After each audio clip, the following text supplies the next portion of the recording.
Politician's wife exposed after scandalous affair ruins her career. Deputy U.S. Marshal Landon, Lan. Kelly dropped his duffel bag to the floor and turned on the lights in the hallway of the Silver Springs, Maryland apartment he shared with his wife. Lan was surprised to see his wife sitting in semi-darkness on the couch waiting for him. There was a glass of wine on the coffee table in front of her, and her red, puffy eyes and the napkin clutched in her hand indicated that something bad had happened. Lan was somewhat surprised to find his wife at home. Congresswoman Juliana Diaz-Rojas, known to everyone as JDR, was rarely home these days. Since being re-elected to a second term a few months ago, the junior congresswoman from Chicago has become an increasingly sought-after speaker. As the de facto leader of the blue team of young progressive members of the House of Representatives, Julia was a welcome guest for the various 24-hour talk shows that filled the television universe. Her youth, beauty, and eloquence made her a natural for television. When she put on her glasses, she had the sexy image of a librarian and turned the heads of viewers and interviewers alike. "Hey, baby, I'm surprised to see you home. What's up? Looks like you've had a rough day." "Please have a seat, Lan. There's something we need to talk about." "That doesn't sound good," Landon said, settling into the brown leather chair that had become his since they'd been married 9 months ago. "There's an article coming out tomorrow morning in WAPO that implies I'm having an affair," Julia said. "Who is the post implying you're having an affair with?" asked Landon, not the least bit embarrassed. "With House Speaker Dennis Kilgallen," Julia replied. "What? You've got to be kidding me. What makes them think you're having an affair with that asshole? He's old enough to be your father. In fact, he's even older. Plus, he's one of the most right-wing, reactionary assholes in the whole right-wing party. Why does the Post think he's the one you're having an affair with?" Julia squeezed the napkin between her palms, and tears ran down her face. Her anguished expression almost forced Lan to start lunch. "You've got to be kidding me. You're having sex with that asshole? With all the opportunities to be a cheater, you choose one asshole to ruin your career? What the fuck, Julia? How long have you been sleeping with him? And who else are you cheating on me with?" Landon was as angry as Julia had ever seen him. She understood that he had every right to be upset, but he had no right to lash out at her or call her names. Len got up and walked across the living room to the restroom. Julia watched as he washed his face and placed his hands on either side of the dressing table, lowering his head and taking deep breaths, trying to calm himself down. She was really hurting for her husband, even though she knew she was the source of his pain herself. "I know we have a lot to talk about, but I haven't eaten anything since breakfast. I could use a hamburger. We can park at Langley Oaks and finish the conversation without too much emotion." After driving through the V-Burger driving range in McLean, Landon parked his Bronco in a deserted parking lot near George Washington Memorial Alley. They had an unobstructed view of the Potomac, and there was no one nearby to disturb them. To their left and behind them was the George W. Bush Intelligence Center.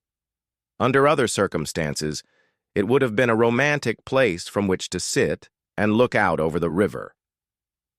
After they finished their meal, Landon began the conversation again. "I was shocked when you told me about it back home, and I'm not sure if it was all written down. And here we are in Virginia with the Potomac in front of us and no one bothering us. Tell me all about it." Julia began her story. She and the rest of the blue team were pushing their signature bill.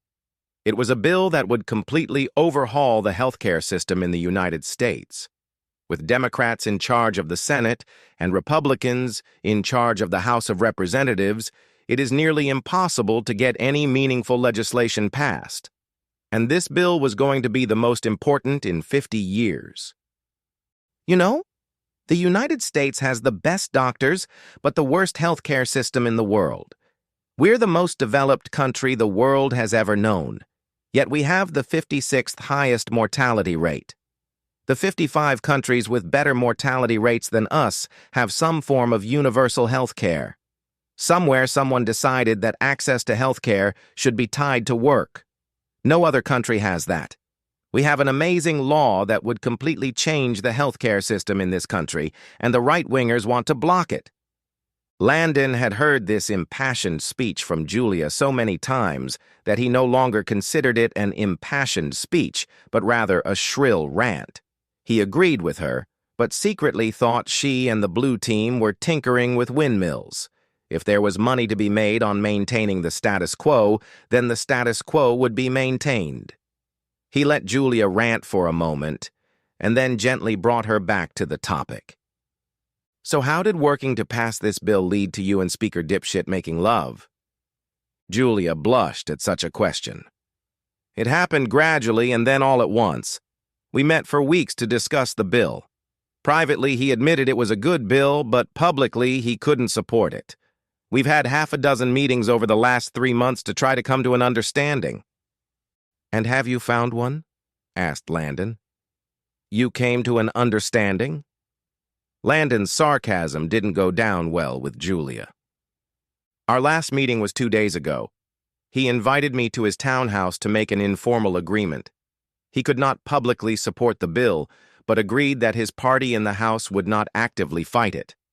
They will be soft-spoken about the high cost and lack of choice, but they will not fight us. To celebrate, we opened a bottle of wine.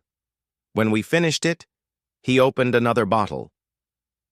Julia lowered her gaze to her hands, which continued to clutch the napkin she had brought with her from home. "We must have had too much to drink because the next thing I remember is waking up in bed with him, with no clothes on. I could tell we had sex." Julia sobbed softly as she recounted this. "So not just sex, but unprotected sex?" "Yes," she said quietly. "No contraceptives were used. I have Nexplanon, so there's almost no chance of pregnancy." "What about STDs? Nexplanon has a pretty good STD rate." Julia sobbed and shook her head, looking at her hands. "Okay, you slept with that asshole. Where was his wife while he was with you?" "She was visiting her sister in Ohio," Julia said. "That was convenient," Landon said.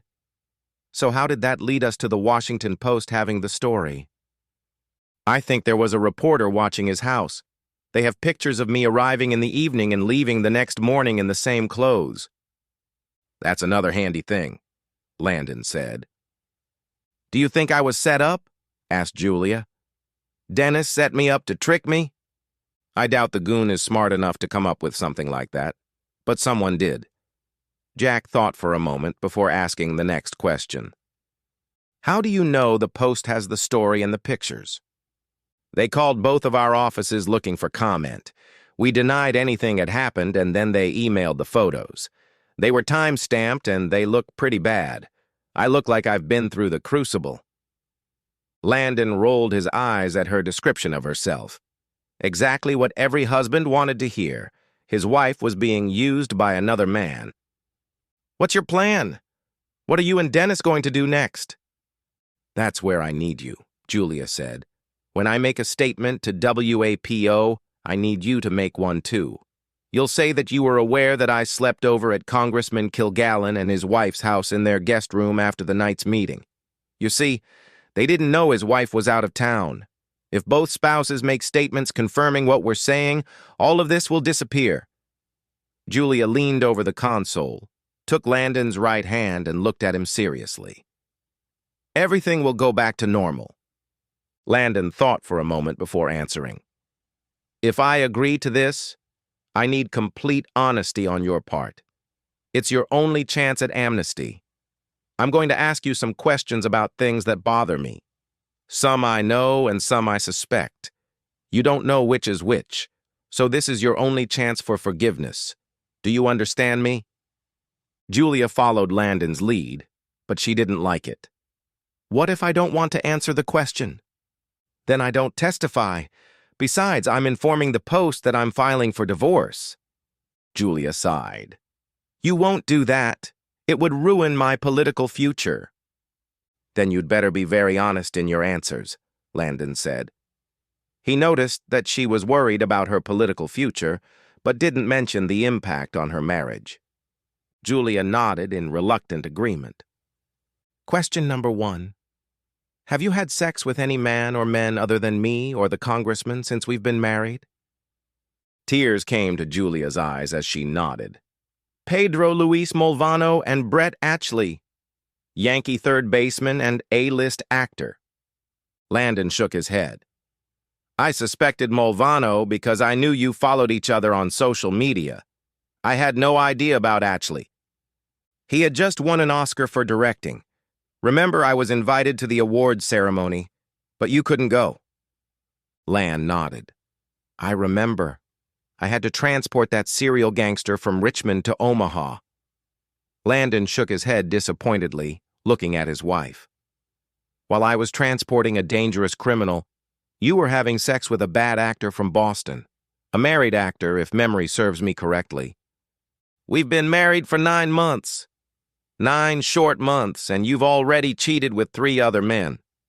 Probably several times. Landon's shoulders slumped. He wondered if he should ask one last question. He went over the pros and cons in his mind before deciding. Okay, Julia, one last question. How did you support yourself in law school? And don't tell me bartending. I know that's what your official bio says, but I also know it's a load of crap. Please don't make me say it, Lan. If we stop now, we can go to counseling and work on our marriage. I love you. We can fix this. Answer the question, Julia. If I know I'm asking a question, then I know more than you think I do. Julia looked miserable, staring out the side window of Lan's Bronco. Looking for situations, she muttered. I didn't hear what you said, Julia. Can you repeat it? Searching situations, she shouted. I'm candied. There. Are you happy? I was a sugar baby. Creepy old men paid for me to sleep with them. Julia started sobbing so hard, Lan was afraid she was going to hyperventilate. I guess being a sugar girl was good practice for hooking up with Congressman Oldman balls, Landon said. At this, Julia cried even harder. It's okay, baby, Landon said. I just wanted to know that you could be honest with me. It's over. I don't have any more questions. Landon started his Bronco and drove toward home. As they drove out of Virginia, back into Maryland and back home, Landon's mouth curved into a smile for a split second. Julia never wondered why Landon didn't ask the reporter for contact information. Landon met John Moody at noon the next day at the deli on K Street. Marshal Kelly, it's a pleasure to finally meet you, the reporter said. I wish I could say the same, Landon replied. He sat down, removed his Stetson, and placed it crown forward on the seat beside him. Moody nodded. I can understand that. Believe it or not, I can understand your situation too. My wife left me 3 months ago when I found out she was having an affair with her married boss. He's still married, she's living in a studio apartment, struggling to make ends meet and waiting for him to leave his wife. That sucks. Does his wife know? Asked Landon. Not yet, no. His wife is pregnant. I'm going to wait until she has the baby and then blow the asshole's life up. I don't want to risk the baby getting hurt. Good man, Landon said. What the hell is wrong with people? Don't cheat. Just leave if you want to change with someone else. John opened his notebook and said, Hey, Marshal, before we get started, I need to know how a deputy marshal can meet, much less marry, a congresswoman. And not just any congresswoman, to the most attractive one in Washington. Landon smiled. At the bookstore. We both have minors in literary studies. We both reached for a copy of My Wicked Ways. It's a collection of poetry by Sandra Cisneros. Wow, I never would have guessed you were a poetry buff, Moody laughed. I'm not, Landon said. I stood a few feet away from her and recognized her even in her Cubs baseball cap and sunglasses. Out of the corner of my eye, I followed her hand and guessed which book she was going to pick up. It just so happened that I reached for the same book she did at the same time. Coincidence, you know. Landon smiled, remembering how he'd pretended to be interested in Sandra Cisneros to get a chance to talk to Julia. Moody laughed. Smooth, he said. You've got that Raylan Givens thing going on. The hat, the badge, and the whole U.S. Marshal vibe. Cool and laid back. I feel like JD didn't know what she was supposed to do. She had only been on post for a couple months when we met. We dated for over a year and a half before we got married. Her authority grew steadily, and with it her ego. Sometimes I think she thought I was part of her staff.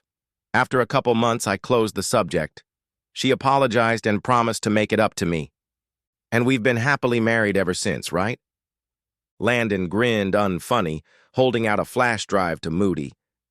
I wouldn't say that. No, I wouldn't say that.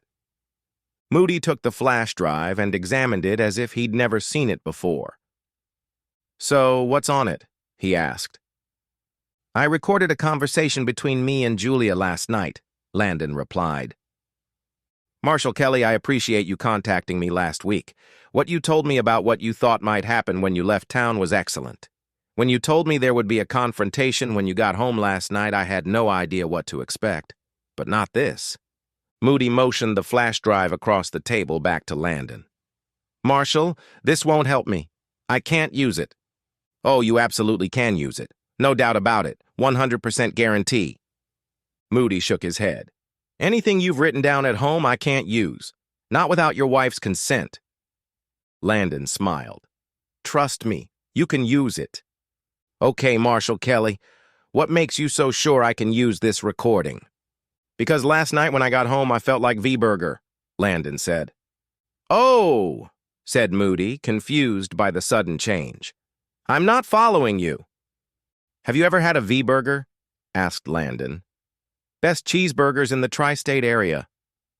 Yeah, they're great, but I don't see what your desire to eat a burger has to do with this entry. Landon smiled.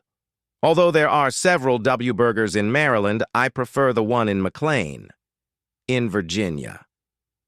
The reporter stared at Landon with a blank stare for 3 counts before it got to him. Wow! Moody looked at Landon in awe. You got her to voluntarily leave the state with bilateral consent, go to the state with unilateral consent, and record her confession?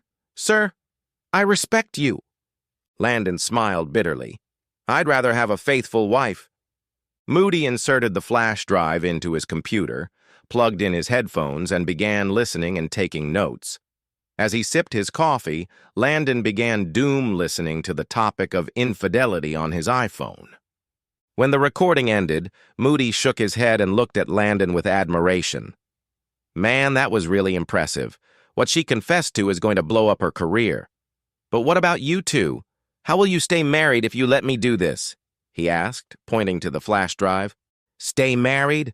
I'm not going to stay married to her. But you said you would forgive her if she answered your questions. Have you lied to her? In nomine Patri et Filii Spiritus Sancti, Landon said, raising his right hand to make the sign of the cross in the air above their table while saying the Latin phrase. The only Latin he'd managed to learn after 1 million viewings of the Boondock Saints. Moody nodded his head. So you'll forgive her, but you'll divorce her and ruin her career. In response, Landon mimicked a mushroom explosion, spreading his arms out to the sides, and said, Kaboom! Landon had turned off his phone as soon as he left the cafe, so he didn't know about text messages, missed calls, or voicemails from his wife. He did know, however, that the Post was heavily advertising an exclusive bombshell report for the morning papers. The ad hinted that something was going on between Jim and the Speaker of the House. All the major newspapers and news outlets rushed to find out what and where WAPO was coming from. At the offices of both members of Congress, the phones were ringing off the hook. Their staffers were stunned and handing out rebuttals left and right. Congresswoman Diaz Rojas sat in her office with her chief of staff and Congresswoman Fatima Alemu, a second-year Ethiopian-born Colorado legislator. Fatima was part of the Blue Crew and second to JDD in terms of media impressions.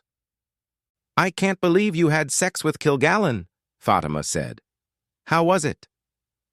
JD gave her friend a sour look. It was awful, and I barely remember it. He's definitely Irish, she said, holding her thumb and forefinger 2 centimeters apart. Isn't your husband Irish? Asked Rose Hunt, her human resources manager. There must be some Latin blood in Landon because he's definitely not as Irish as Speaker Oldmanballs, Julia chuckled. Oldmanballs? Asked Fatima. That's what Landon called him when I confessed last night. I still can't believe you told him everything, Rose said. No matter how hard I tried to keep it all out of sight, and you went and confessed everything to your husband? What if he divorces you? He's already said he'll forgive me. We'll start fresh and I'll be the best wife in the world. Until you are, Fatima laughed. Until I'm not, Julia agreed. Senate Minority Leader Norman Newman was furious as he walked to the office of House Speaker Dennis Kilgallen. That asshole, he thought. If he really did sleep with JR, I'm going to destroy him. Norm didn't bother knocking, barging into the Speaker's office.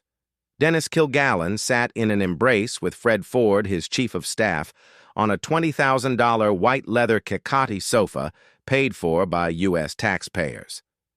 Tears streamed down Kilgallen's face as he looked at Senator Newman. I didn't think anyone would find out about this, he muttered.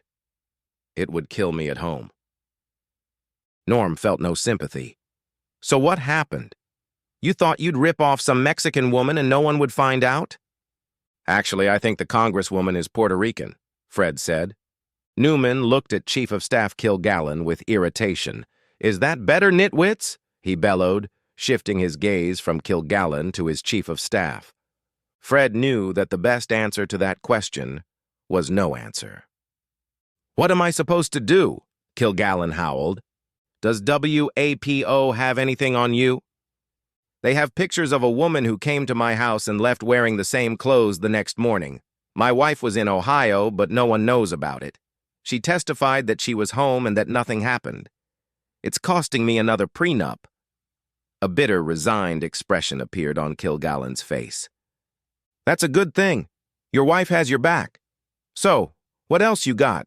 What about Guevara? Did she get in line? What about her husband? Isn't he a sheriff or something? He's a deputy U.S. Marshal, Fred said, like on that TV show. Senator Newman had no idea what kind of nonsense Deepshit's chief of staff was talking about. The only TV he watched was Fox News, and he was done with it. Ever since they fired Booker Henderson for saying on live TV that Hitler was heavily into the mainstream media and that slavery was a misunderstood social institution, Newman had stopped watching them. Newman rolled his eyes at Chief of Staff Kilgallen and made a mental note to talk to Dipshit about replacing his Chief of Staff. Norm had a nephew who was looking for a job after his recent layoff. Julia was going to talk to him last night, tell him what was going on, and ask him to testify for the post. She was almost sure he would agree. Almost certain? Repeated Newman. She's going to tell her husband that she cheated on him with a congressman who, by the way, is despised by her constituents and he won't mind? He threw Kilgallen an incredulous look. That's what she said. Congressman Kilgallen stared sullenly out the window that overlooked the Capitol grounds. He needed 35 votes from members of Congress to become Speaker of the House of Representatives. None of the Democrats and very few of his own party wanted him as Speaker. Some members of his own party even voted for people who were not members of the House instead of voting for him.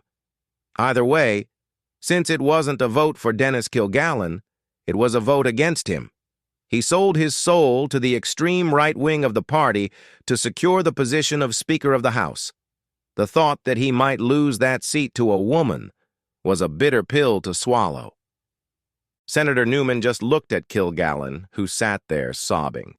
It seemed to him that he had never seen a more pathetic sight in Washington, at least not since John Boehner became Speaker and had to show pictures of his new son-in-law.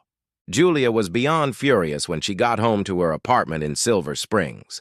Her husband had never returned her phone call or responded to her texts.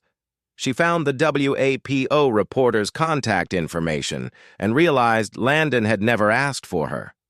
How was he going to contact John Moody with no name or contact information? Landon wasn't home, but he'd left a note on the kitchen table. Julia. Gotta go out of town and accompany Maurice Bendrix to D.C. Be back in a couple days. Landon. The note annoyed Julia even more, but it explained why Lan hadn't answered. If he was in the air, then he had no communication. Julia decided to call reporter John Moody herself. Hi, John, she said when he answered. This is Juliana Diaz Rojas. Did my husband have time to give you a statement? We've been talking. His answer was somewhat subdued, Julia thought. So you're sure he knew I was staying with Congressman Kilgallen and his wife? Like I said, we talked, Moody replied. Julia felt the first waves of panic rising. What did my husband say to you? Didn't he make it clear that he was aware of my visit? I think you need to talk to your husband about that, he replied, and hung up. Julia looked at her phone in shock.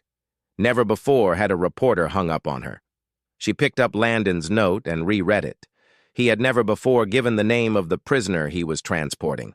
She typed Maurice Bendrix into Google, but the only reference she found was to a character in Graham Greene's novel The End of the Affair, which she vaguely remembered was about infidelity.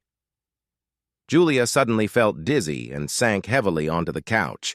If the previous day was an 8 on the chaos scale of 1 to 10, today was 100,000. Reporters were everywhere. Phones had to be turned off or unplugged. The Post article appeared this morning, first in the online edition and then in the print edition. The Senate Majority Leader was waiting for Julia when she arrived at her office. She felt depressed and barely had the energy to walk from her car to her office. She recognized the beginnings of depression and felt helpless to do anything about it. The last person she wanted to meet was Senator Skip Siegel. Siegel entered her office with Julia, telling his chief of staff to leave them alone. Is there anything else we need to talk about? The confession your husband recorded was pretty comprehensive. I've never heard of someone so thoroughly torching their marriage and career. I mean, it's almost reverent. It's like you made a plan and you stuck to it. The first thing I'm going to do to destroy my marriage: admit to cheating? Check. Confess to working as a cheater? Check. Then you said to yourself, hey, it's not enough that I'm destroying my marriage. How can I set my career on fire? Cheating? I've been there. Having sex with an older member of the opposite party whom I despise? Sign me up. Skip Siegel looked at Julia and shook his head in mock admiration. You're like the love child of Wilbur Mills and Gary Condit. Julia sat down at her desk and stared sullenly at Senator Siegel. She had no idea who the two men were, but she knew she had just been insulted. So, the health care bill you were so desperate to pass? You know it's dead in the water, right? This country came the closest to having meaningful health care become the law of the land, and it failed because you couldn't keep the body shut. And then you confessed everything to your husband.